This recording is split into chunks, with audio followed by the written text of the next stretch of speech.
नमस्ते दोस्तों, स्वागत है आपका और एक नए वीडियो में और एक नए टॉपिक के साथ। पीएम मोदी ने अचानक मिला दिया राजमाता को फोन। ममता हुई परेशान, बदल जाएगी पश्चिम बंगाल की राजनीति। तो खेला तो होगा खेला हो बे भाई। तो चल दोस्तों, पहले वीडियो स्टार्ट करते हैं। आशा करेंगे पसंद आएगा और पसंद आए तो लाइक और शेयर जरूर से कर दीजिएगा। और चैनल पर पहली बार आए, सब्सक्राइब नहीं किया तो सब्सक्राइब जरूर से कर। चलिए स्टार्ट। खेला हो बे।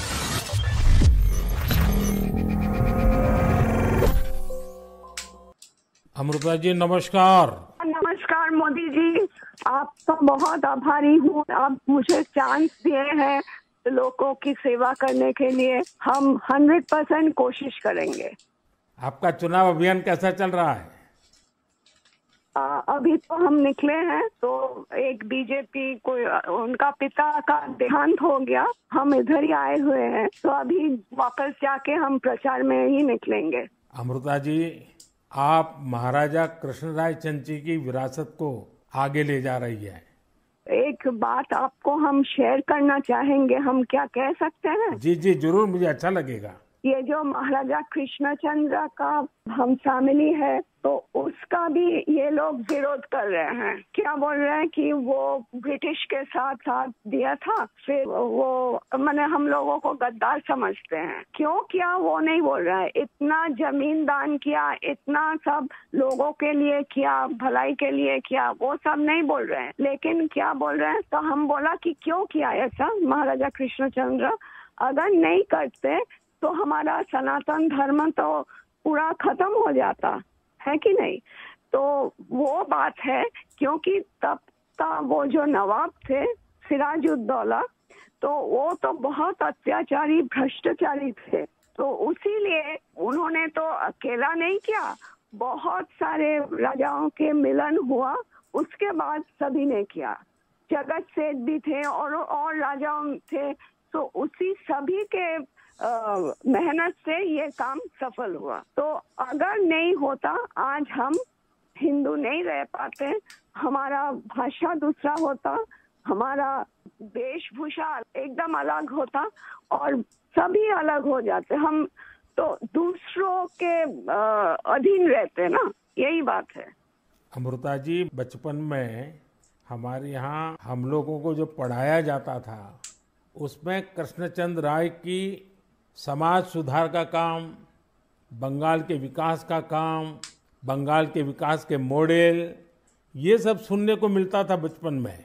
अब देखिए, ये वोट बैंक की राजनीति करने वाले लोग हैं, तो बहुत ही अनाप शनाप आरोप लगाएंगे और 300 साल पहले की घटना निकालेंगे, 200 साल पहले की घटना निकालेंगे और बदनाम करने का प्रयास करेंगे। वे खुद अपने जो वर्तमान पाप है उसको छिपाने के लिए वो ऐसी चीजें ढूंढते रहते हैं। बहुत सही। लेकिन जब भगवान राम की बात आती है, तो वो कहते हैं कि सबूत कहाँ है, इतनी पुरानी बात क्यों निकालते हो। लेकिन जब कृष्णचंद्र राय की बात आती है तो वो तुरंत निकालते हैं। तो इस प्रकार से उनके दोगलापन होता है और आपको इसका बिल्कुल मन में प्रेशर नहीं लेना चाहिए। आपने तो बंगाल का उज्जवल भविष्य और आपका स्वयं का जीवन भी लोगों के लिए रहा है। हाँ जी। और आपके सामने बंगाल की विरासत को बचाने की भी चुनौती है। और आप इसे कैसे देख रही हैं? आप? हम पॉजिटिवली देख रहे हैं। हमारा लड़ाई जो है लोगों का सेवा के लिए है, करप्शन हटाने के लिए है और वंचित लोगों के उपकार में आने के लिए है। आपने देखा होगा, इन दिनों लड़ाई 2 खेमों में बट गई है।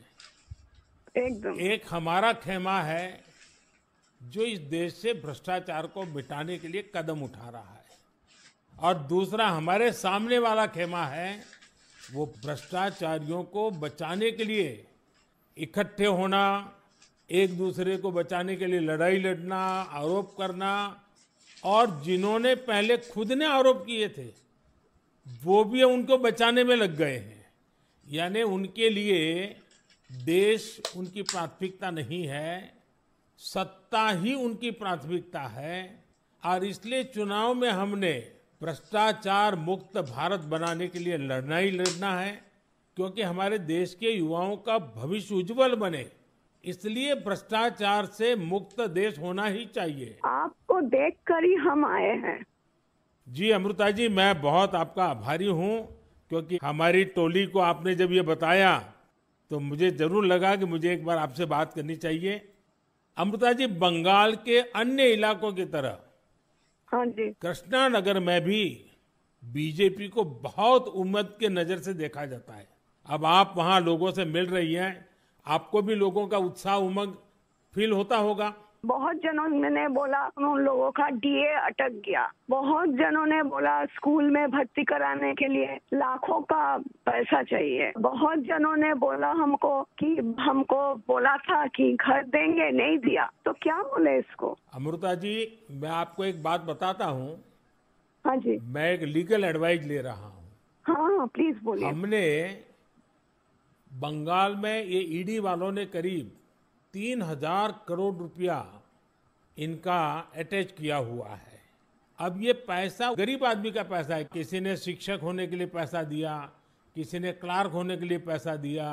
वो सभी लोग जानते हैं। वो एकदम फेडअप हो गया, एकदम हाल छोड़ दिया। हम जो देख रहे हैं टीएमसी के ऊपर बहुत लोग नाराज है, क्योंकि ये सब बहुत अत्याचार हो रहा है। तो मैं जो लीगल एडवाइस ले रहा हूँ, तो मेरी इच्छा ये है, अगर मुझे लीगल एडवाइस मिलेगी तो नई सरकार बनते ही जो भी कानूनी प्रावधान करना पड़ेगा, कुछ नियम बनाने पड़ेंगे, तो मैं ये जो 3,000 करोड़ रुपया है, जो गरीब लोगों का पैसा है, और जिसने इस प्रकार का पैसा रिश्वत में दिया है, उन सबको मैं वापस पैसा करना चाहता हूं।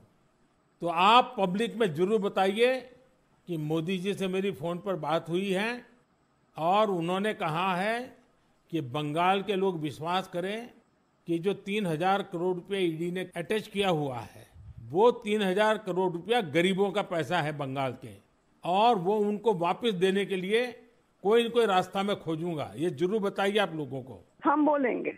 अमृता जी, पूरे बंगाल में बड़ी संख्या में लोग बीजेपी के साथ आ रहे हैं। जब आप क्षेत्र के लोगों से बात करती है, वो क्या बात करते हैं? अपनी अपेक्षाएं आपको बताते हैं क्या? हाँ, बताते तो हैं। आपके कामों पे हमारा भरोसा है, ये सब बताते हैं। और हम पूछते हैं कि महुआ मैत्रो का क्या होगा? बोलो उसको तो जेल ही जाना है। अच्छा, लोग बोलते हैं। हाँ जी। अच्छा, ये मोदी की गारंटी को लेकर आपके लोकसभा के क्षेत्र में लोगों तक बात पहुंची है? हाँ, हम तो बोले हैं। तो बोला मोदी जी की तरह हमारा भी गारंटी है, हम जरूर कोशिश करेंगे आपका सेवा में आने का। अमृता जी, मुझे बहुत अच्छा लगा आपसे बात कर करके, और मुझे विश्वास है कि आप विजयी होकर के आपके परिवार की जो बंगाल की सेवा करने की परंपरा रही है, उस परंपरा को आप आगे बढ़ाएगी। आपने चांस दिया है, इसलिए हम आभारी हैं। आपने ये चांस मुझे सौंपा है।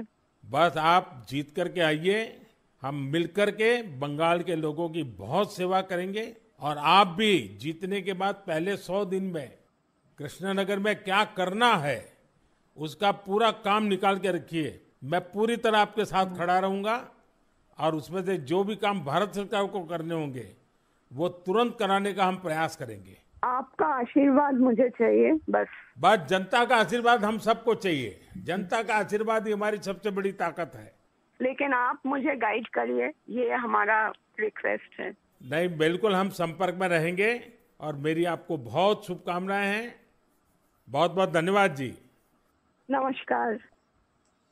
जबरदस्त जबरदस्त।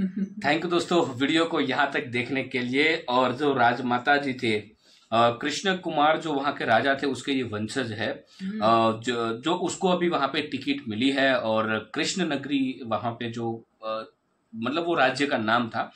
तो ये वो जो राजा थे, उसके हिस्ट्री के बारे में हमने भी पढ़ा है। हाँ। उन्होंने बहुत सेवा की है देश की, और खास करके जो बंगाल, अभी जो बांग्लादेश है, वो सब कुछ पहले एक ही था उस समय के दौरान, ठीक है। और उसका जितना भी रजवाड़ा था, ठीक है, पहले तो देखो मैं बताना चाहूंगा, भावनगर के जो राजा थे, उन्होंने पहले उसका रजवाड़ा जो था उसको दान दिया था देश को।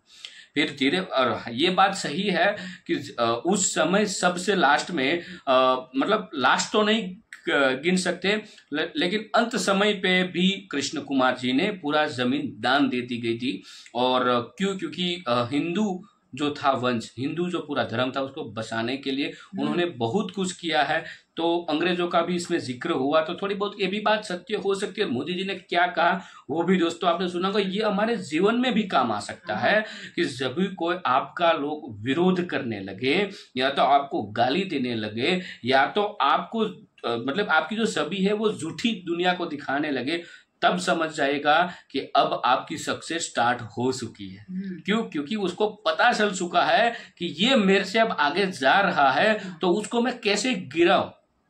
ये समझना बहुत जरूरी है दोस्तों। जब आपको ये समझ में आ जाएगा ना, तो मैं 110% बोल सकता हूं, आपका जो कभी किसी के साथ झगड़ा होता होगा ना, वो भी नहीं होगा, और आपको और डबल मोटिवेशन मिलेगा, और मेहनत से आप काम करोगे।